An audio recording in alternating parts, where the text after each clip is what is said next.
Welcome to the 3-time only show. We have changed our name from the 1-time only show because when we named it, we believed that ratings would be so low that no one would watch it.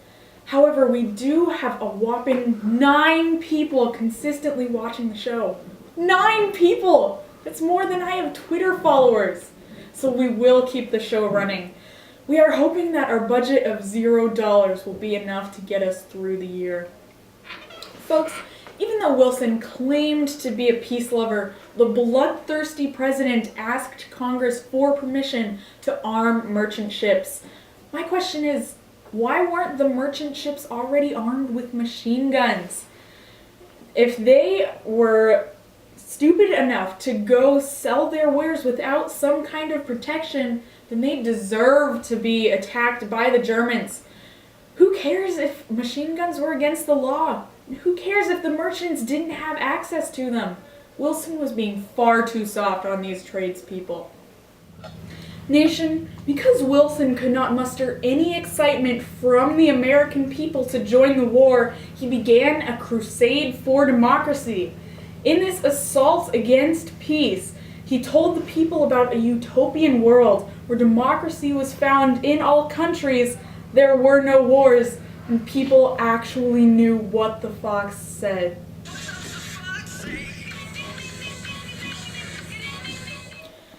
To appease all of the countries at war and to enthuse the American people, Wilson drafted a 14-point address which talked about his goals in the war. It included abolishing secret treaties, establishing freedom of the seas, removing economic barriers between nations, and reducing armament burdens. I just want to point out the stupidity of the American people in believing that the 14 points could actually be installed. Folks, if we can't even repeal Obamacare after 46 tries, 47 times the charm, right? Then why would they think that we would be able to get rid of all of the things in the 14 points address? Nation, thousands of females took over factory jobs while the men were at war. They had to stop making sandwiches because their men were dying. Making sandwiches doesn't save lives, machine guns do. Since women began to have influence in the workplace, they began to fight for women's suffrage. Many women actually wanted to fight in the war. However, as we all know, women's bodies are frailer than men's, so the women should not have damaged their delicate frames by fighting in the war. Despite this, not all women wanted to help the war effort by joining the army. One, Alice Paul, a Quaker activist, organized marches and hunger strikes. Those Quakers always wanting to make friends. Folks, Congress did not like this and wanted women to go back to their rightful place, the kitchen. Congress passed the Shepard-Towner Act of 1921, which federally financed instruction in maternal and infant health care. However, women fought back with the National American Women's Suffrage Association. Wilson's war actually supported this, and he was impressed by their effort, even though it took 80 years for women's suffrage to be installed. Nation, during World War I, there were approximately 8 million German Americans in the United States. Sure, most of them were okay, but there was no doubt that without any proof, fired-up Americans were skeptical about these so-called citizens. People accused the German Americans of being spies and only wanting to sabotage this great nation. Apparently, they were also trying to give everyone diarrhea. These warmongering bestialists just didn't know when to stop. Will there be no end to their terror and sabotage? They're lucky to be in this country. Folks, in order to reassure Americans that Germany and all of its evils were out of the way, their culture was taken out of the equation. That will show the Germans who's boss. Boom! You know, while we're at it, why don't we just take away the sauerkraut? What's the sauerkraut going to do other than taste delicious? Well, boy, I know that I feel much safer knowing that there won't be any cabbage to murder me in my sleep books to make me worship Kaiser, and music from Beethoven to make me go deaf. Or beer to make me believe that this job is even worth it. Thanks a lot, America. This really is the greatest country. Maybe I'll just move to Germany. Wait a minute. What if I did move to Germany? Sprechen Sie Deutsch! Folks, President Wilson won the presidential election of 1916 with the slogan, "He kept us out of war." But what do you know? In 1916, Wilson did exactly the opposite and took the U.S. into the war. Apparently, he had decided that the Germans had committed enough overt acts to reasonably throw America into the fray. But what did they really ever do to us? America played a large role in providing supplies for the Allied troops. Actually, they pretty much provided all of the supplies that the Allies needed for the war.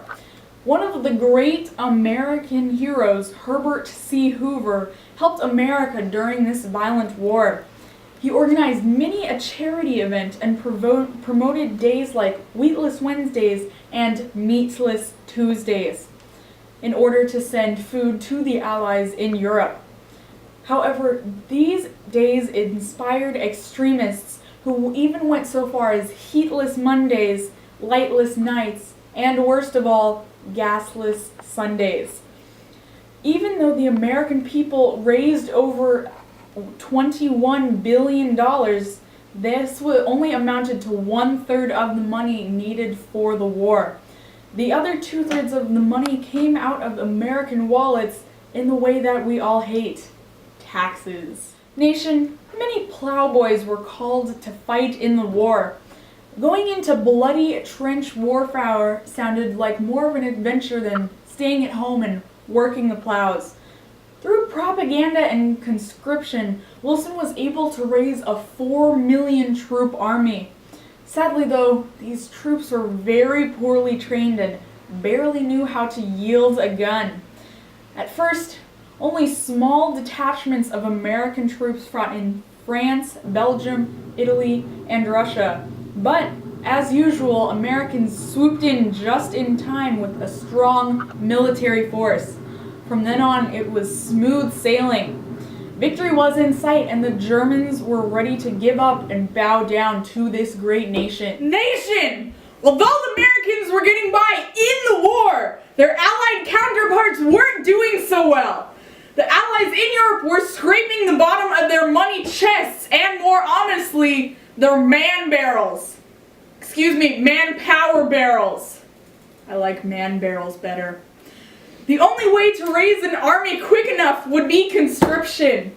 The Draft Act required the registration of all males between 18 and 45. And because of this, the army acquired 4 million men and some women, although they were not very well trained. Because as we all know, the only training a soldier needs is call of duty. Even though it took us a full year to fully mobilize and truly affect the war, when we did, people said a new American giant had risen to defeat the Russian titan in the east. Victory was near. Haunting, ephemeral, and hopeful, the short story collection Over the Fence analyzes and interprets the other side, referencing metaphorical, theoretical, and sometimes a physical fence. The collection offers insight into intriguing and thought-provoking ideas, from the tale of a post-apocalyptic future to the search for innocence and perfection. The stories explore societal barriers, health issues, self-identity, and the progression of time. The students that contributed to this collection offer their own perspectives of the understanding of the world. Order today.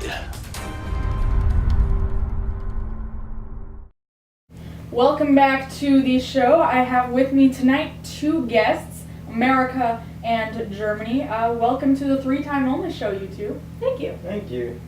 So, America, the war has just ended. How are you feeling? We're pretty relieved. We just ended the war to end wars, so the world should be pretty peaceful. And Germany, how are you feeling? Well, It's not the best feeling knowing we lost the war, but... Oh, so, Germany, how do you feel about the Treaty of Versailles? we hate it. Could you explain yourself? Well, the whole blame of the war is pretty much being blamed on us. Didn't you start the war in the first place? Let's dodge the question. Well, we don't want to deal with that right now, so, the war is over, and we feel as though it should be out of our hands. Well, America, do you feel that Germany should be able to get off the hook so easily? Of course not. They started the war. They should have to pay for the destruction and death that came along with it. 132 billion marks is way too much, though. So America, let me just confirm, the Treaty of Versailles is charging Germany 132 billion marks? Yeah, we think it accurately represents the amount of destruction it caused. But, America, don't you think it will put their economy into a depression? It's not our country, so why worry about it? It's basically digging our economy into a hole. And America, don't you think that Germany might retaliate? I mean, it seems a little bit upset. Well, it was the war to end war. Obviously there's no more wars. It's in the name. Germany, do you feel the same way? We are pretty upset and do not want another war. However, with the harsh conditions of the treaty, things aren't looking too great. Well, America seems pretty adamant that everybody is happy and satisfied. Maybe America is happy. Of course we are. The greatest country on earth. Okay, America, you seem pretty confident. I guess we'll just have to wait and see how this plays out. Well, thank you for coming on to the show tonight.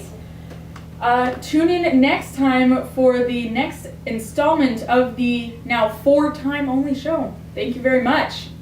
That is all for this evening. Can you see everyone, Jackson? Yeah, everyone's good. Okay. Go. Are you in a slump? Do you just absolutely suck? Working at a dead-end job like a place like History Faux Show? Have you always dreamed of working alongside celebrities such as Bridget Z, Diego Wrench, and Katie Morrow? Well, there's still hope for you. Come on down to the 3-time only show. Here we have a job opening in our mailroom. File your applications at the first door on the left and head upstairs. Be there or be nowhere. So if we are still running in 2 weeks, we will be back with the first installment of the 4-time only show. Thank you, ladies and gentlemen. That is all for tonight. All right, cut. All right, ladies and gentlemen, that's a wrap. Next set, move along. Here's your milk. Why did I take this job? I don't get any healthcare benefits.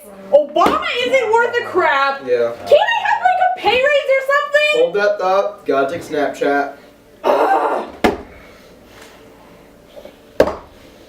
Milk was a bad choice.